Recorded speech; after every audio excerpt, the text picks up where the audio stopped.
Welcome to another EduMed video, and in this video we'll be talking about cardiac pacing and specifically using pharmacological agents to do it. This is a series of talks talking about the management of patients who are symptomatically bradycardic on the intensive care unit. We'll talk a little bit about the indications for pacing on intensive care, and then the key concept of cardiac output and its relationship to blood pressure. And then finally, some of the drugs that we use for pacing, and most importantly, some quick tips and cheats on how to approach starting these drugs and then managing these drugs when the patients are admitted to intensive care and even before they've come to the unit. So the indications, this is not exhaustive.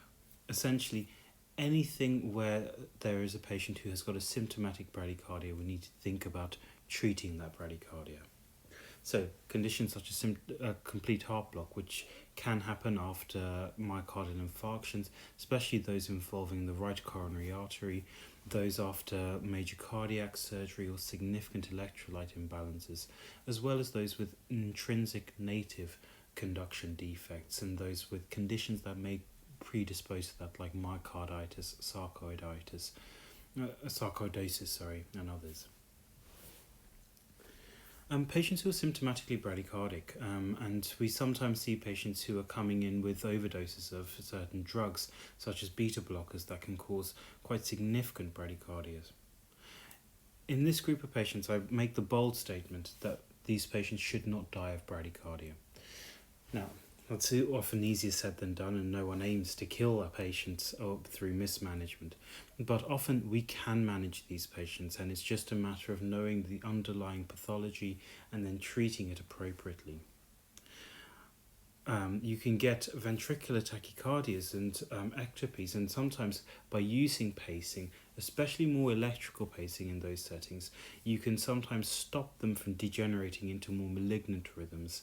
And this we sometimes see in patients who develop ventricular ectopics, whereby using overdrive pacing you can actually stop the underlying rhythm. And then finally, those patients that we worry a little bit about are those patients with fixed cardiac output states. These are patients where their hearts either significantly failed, so they've got significant cardiac failure, or they've got an outflow obstruction, most commonly those patients with critical aortic stenosis, where the heart isn't able to increase the stroke volume, so they are dependent on their heart rate for maintaining their cardiac output. And that's something I'll go through in a bit more detail in the next slide. So these are the two equations that in intensive care are so important to keep in mind when thinking about the hemodynamics of a patient. The first one is cardiac output, and this is really what we care about. This is the thing that basically tells us how much blood is getting to all of the tissues. And in patients who have a shocked state, often the problem is that the patient has not got adequate perfusion to different tissues. Their cardiac output is not sufficient. What is cardiac output dependent on? Well, it's only dependent on two things: the stroke volume and the heart rate. So this is where if you've got someone with a low cardiac output, we sometimes give them fluids. What we're trying to do is increase their stroke volume. If, however, they've got a heart that's working fantastically, but they're still got a low cardiac output, then in those patients we may want to try and increase their heart rate. And you're starting to see why patients with fixed cardiac output state, i.e. those patients with things like aortic stenosis or outflow tract obstruction, are so dependent on a heart rate. And if any of you do pediatrics, you'll know that their hearts aren't really able to increase their stroke volumes, and so they have very heart rate dependent cardiovascular systems, and so bradycardias are very poorly tolerated in small children. Now, on the wards, we don't have the luxury of measuring cardiac output, and if you check out my video on cardiac output monitoring, which goes through all the different types and what the significance of all of that is. But we use a surrogate, and our surrogate is blood pressure. Now, blood pressure is slightly more than just the cardiac output. This is cardiac output multiplied by systemic vascular resistance, i.e. how much you squeeze the peripheral vasculature. Now, if you know anything about intensive care, you will know that when patients are hypotensive, we sometimes give them vasopressors, and the vasopressor that's commonly used is noradrenaline. Again, check out my videos on the different pharmacological agents for both inotropy and for vasopressing. But essentially, noradrenaline's major role is as a vasopressor, but it does slightly increase cardiac output as well by its effects on beta-1 receptors. Now, with regards to patients who are hypotensive on intensive care, sometimes what you find is that we keep increasing the systemic vascular resistance, but actually the problem is one of cardiac output, and this is where assessment of patient's fluid status comes in so key. But in addition to maximising the patient's stroke volume, we also need to think about heart rate. And we often find that patients who have heart failure just tolerate a slightly higher heart rate to maintain a good blood pressure. So instead of the usual, say, 40 to 60 heart rate that a young, fit person would have, a patient who's got cardiac failure might need a heart rate of 80 to 90 to maintain their blood pressure. So always ask the question, is the heart rate too low? Do we need to increase the heart rate? Of course, everything in intensive care comes at a price. And by increasing heart rate, what you will do is you will also increase myocardial work. So if these patients are bradycardic because of ischemic heart disease, you need to manage their underlying ischemia before you think about trying to speed their heart rate up, or in conjunction usually with speeding their heart rate up. So please bear these two equations in mind. This is really, really fundamental to the management of any intensive care patient, and throughout your stay in intensive care, just always have these two equations in the back of your mind, because it will inform the way in which you manage your patients. So let's think a little bit about the typical sort of scenario that you might see as a intensive care registrar being called down to A&E. You might get, say, a 70-year-old chap who comes in with a heart rate of 30, broad complex with AV dissociation, i.e. this patient has got evidence of complete heart block. They're symptomatic with it. They've got a blood pressure that's low. Remember, blood pressure is a combination of systemic vascular resistance and cardiac output. Often, if you've ever seen these patients, they look grey, shut down, very cold peripherally. It's because they're hyperadrenergic, because they're not getting adequate perfusion to their tissues.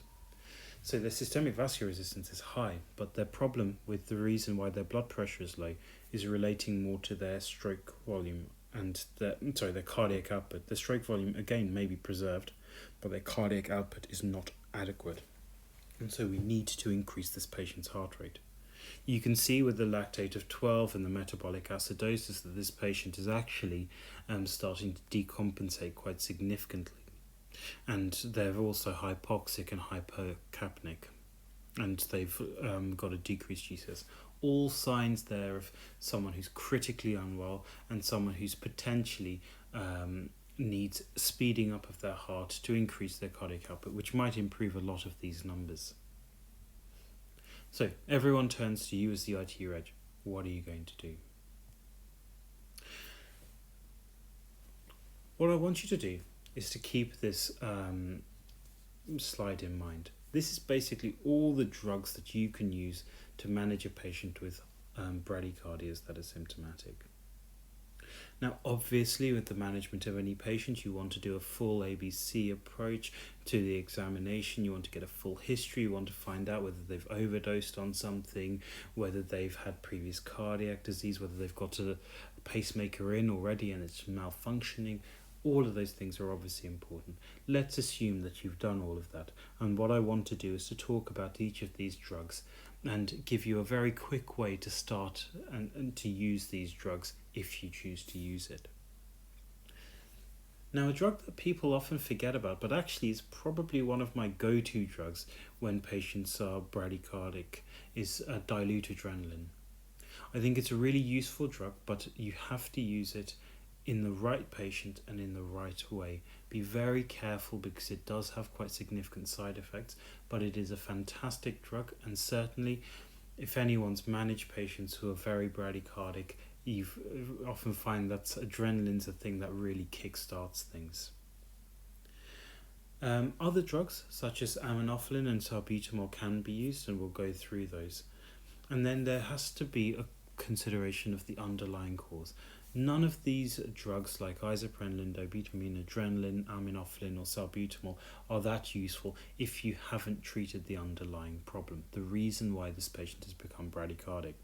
So, a few little things to remember whenever you're approaching a patient with a significant symptomatic bradycardia. Have they had a beta blocker overdose? If they have, give them glucagon.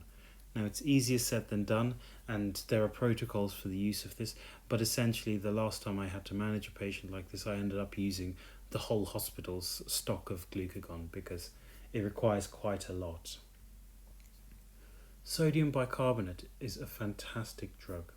Now, it's good at reversing an acidosis in the short term, and some hearts are just really sensitive to an acidotic environment. So if the patient's got a septic acidosis or an organ failure related acidosis, like they've got a bicarb losing enteropathy, or they've got significant acute kidney injury on a background of chronic kidney injury, for example, giving them some bicarb may actually make the cells be able to function in a more conducive environment and by normalizing their pH.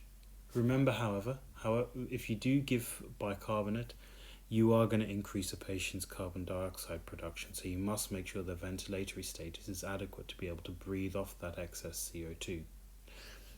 Check out my videos on sodium bicarbonate, where we go through it in a bit of detail and how to correct patients with a low bicarbonate level. It's also a great drug when you're dealing with patients with tricyclic overdoses, who can sometimes present as quite significant bradycardias. Temperature is a really important one. It's something that I've put in red because it's something I really want you to think about. Every time you have a bradycardic patient, check their temperature. And sometimes you need to check their temperature using a low reading temperature probe. Classically, we used to talk about the rectal temperature probe, but esophageal temperature probes, or even just the infrared tympanic ones, are actually pretty good at giving us a core temperature. But it's the core temperature we care about. You would look really silly if you start adrenaline infusions and all these other management techniques when the reality is that the patient was just significantly hypothermic. And also, if you do have a patient who's hypothermic, and I mean temperatures below 33 degrees core, is they just won't respond to any of these drugs. All of the cells have become too quiescent in that hypothermic environment. And just simply slowly warming these patients up can just make their heart rate come back. And in fact, if they're that profoundly hypothermic, their metabolic load is actually quite low, so they don't need a huge cardiac output to maintain adequate perfusion of their functioning organs. Calcium chloride's a great drug. Not only does it work as quite a useful inotrope, and it's an inotrope that doesn't depend upon myocardial oxygen demand, and therefore what you can do is quite significantly increase the patient's blood pressure without really costing them much in the way of myocardial oxygen demand in the short term. Of course, too much of anything is a bad thing, and you can cause myocardial necrosis if you give huge doses of calcium, but in the short term it can be great. And it's very useful in patients with hyperkalemia, and hyperkalemia is one of the significant causes of patients developing quite symptomatic bradycardias. Quite commonly in patients with ischemic heart disease, hyper or hypokalemia and also magnesium derangements can cause patients to become symptomatically bradycardic, and all you need to do is correct their underlying electrolytes and they get better. Now, if you are going to give it as a slow push if you're not used to giving it and if you don't have invasive monitoring.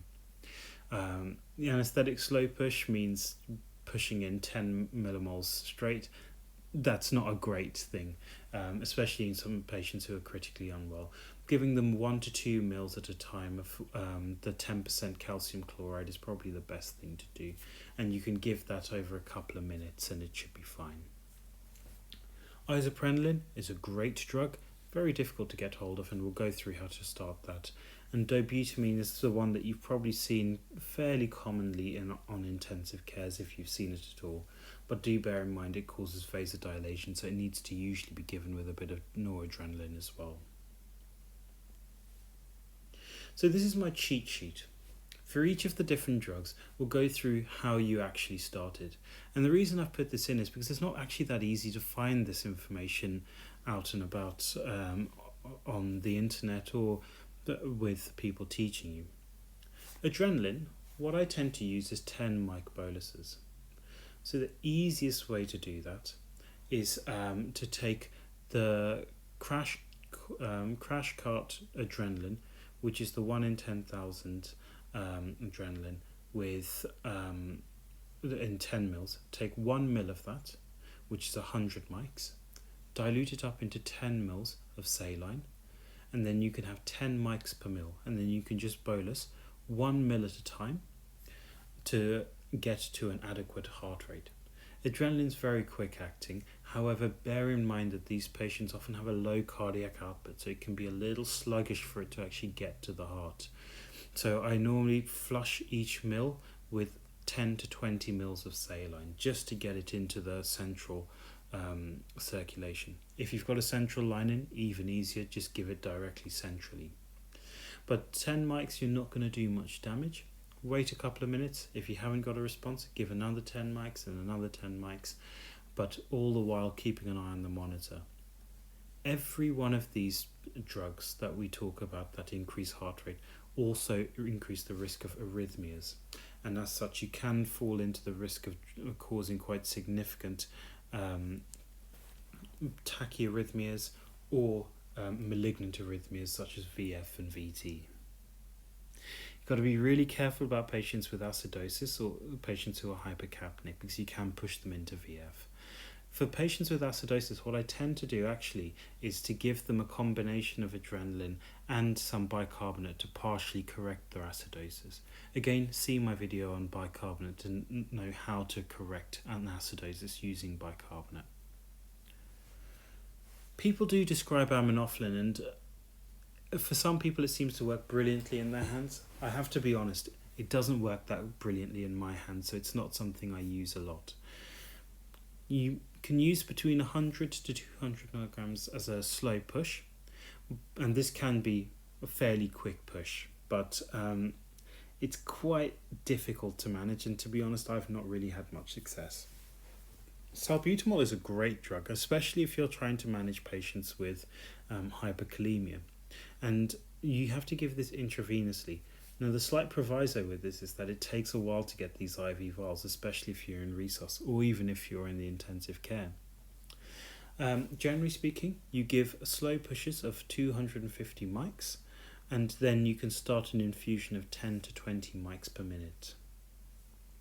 It works fairly well, but again, I tend not to use it just because of availability.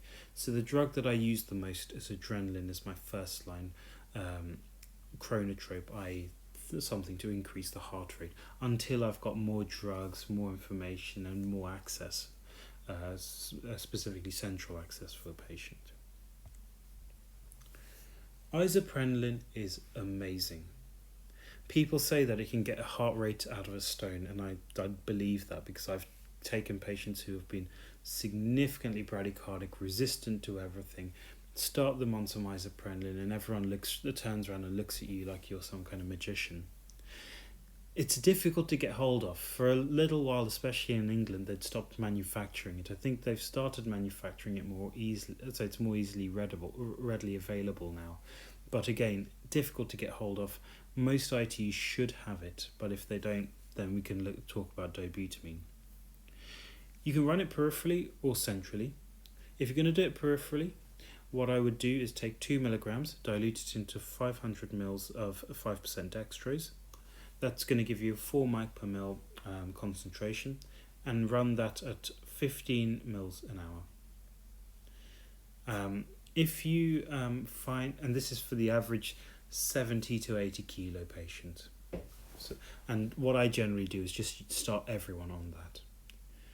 And then you can slowly increment in it up in 15 mil per hour increments. So go from 15 mils an hour to 30 mils per hour to 45 mils per hour. And what this does is effectively gives you 1 mic per minute increases in your isoprenaline dose. If you've got a central line and you don't want to give that huge volume of 500 mils, dilute it into just 50 mils, so 2 milligrams into 50 mils, and then instead of starting at 15 mils an hour, you can start at 1.5 mils an hour, and then increments and increase in increments of 1.5 mil per hour. So 1.5 mil per hour, 3 mil per hour, 4.5 mils per hour, and so on. It's a great drug. You might need to go up to fairly high levels to start getting a heart rate, but I've yet to have a patient where it hasn't at least temporarily increased the heart rate. So do think about it if you can. Now, like I say, it's not that readily available, and certainly for a number of years we couldn't find it at all, and so Dobutamine was my next best. I think it's probably better than adrenaline, but it's debatable. I tend to like it because you can set it up, you can get an infusion going, and you can titrate it a bit easier than what you can with adrenaline. But adrenaline works just as well. Personally, in my experience, I've always needed a bit of noradrenaline with it because it does cause some vasodilation. So it can drop your systemic vascular resistance, and if you haven't quite increased the heart rate adequately, you won't get the concordant increase in cardiac output, so your blood pressure value will drop. The way in which to do this, if you're running it peripherally, is to put to do it centrally, and you can only really do this centrally, is 250 milligrams in 50 mils of saline or dextrose. People do talk about peripheral dobutamine drips, and certainly in the old days we used to use it a lot on the cardiac wards, but I'd suggest in general try to keep it as just a central infusion with 50 mils syringes. So we talked a little bit about the pharmacological management. Of course, I haven't gone into a huge amount of detail about the different types of bradycardia and how they're treated, and certain things like digoxin for digoxin toxicity and so on. But the main purpose of this was to just introduce you to some of the drugs that you can use as pharmacological pacing. And also, I hope that I've given you quite an easy, quick way to start these drugs, which is something that I found really difficult to find any information on when I first started intensive care. And this is really through a combination of looking at papers and also just my own personal experience. Now, if you're in doubt, the key takeaway is try the diluted adrenaline boluses. Most of the time it works. It's a great drug, and if you're used to using diluted adrenaline, you know how useful it is, not just as a chronotrope, but as an inotrope, and also at higher doses as a vasopressing agent. If it doesn't work, and you will find that for some patients, especially those with horrible hearts, ischemic hearts, myocarditic patients, no matter how much drug you give, the heart rate will not increase. And for those patients, do think about using electrical pacing, and that's what we'll go into next. Of course, in addition to all of these drugs, you can use things like atropine, but most of the time as an intensive care doctor, you've been called once the simple things like atropine and other vagolytics have been used. And this is where you need to actually increase the intrinsic rhythmicity of the heart, which is where these drugs are helpful.